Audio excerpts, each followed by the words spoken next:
Notice the so-called Lord's Prayer is found in the Sermon on the Mount, which never was the Lord's Prayer and never will be the Lord's Prayer, and is used constantly by all educated, unsaved people who talk about being Christ-like.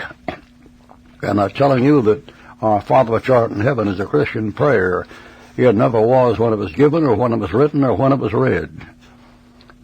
Jesus Christ told the disciples that's how you're to pray, what he found in there. And every one of his disciples was a Jew under the law.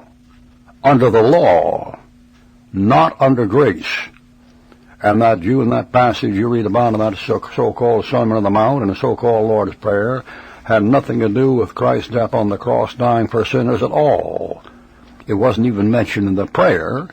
And if that weren't enough, when he finished the prayer, the Lord didn't tell them to pray in his name. That's not in the Sermon on the Mount. Whatever you ask in my name. Later on, he said, ask in my name, and your joy may be full.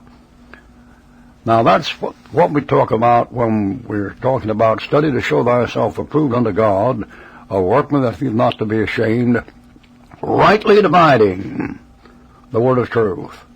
The entire content of the Sermon on the Mount in both of these sermons, Luke chapter 6 and beginning in Matthew 5, are given to Jews under the law before the crucifixion and before Christ died for anybody. He hasn't borne anybody's sins yet at all and died for them. He hasn't even died yet. The new covenant is not even in effect. And where you're reading right now, it's not even been instituted. The New Testament, the New Covenant, is instituted at the Lord's Supper with the statement that it is not in effect until the testator is dead. The testator is not dead here, and he's not taking what he's taking here and giving it to you as a plan of salvation like you find in the Pauline epistles.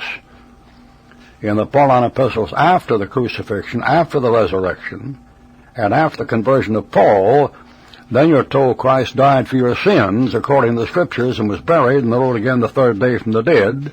And he became sin for us who knew no sin, that we might be made the righteousness of God in him. And that is not in the Sermon on the Mount. Neither in Luke chapter 6 or Matthew chapter 5. So the unsaved self-righteous people always go right there.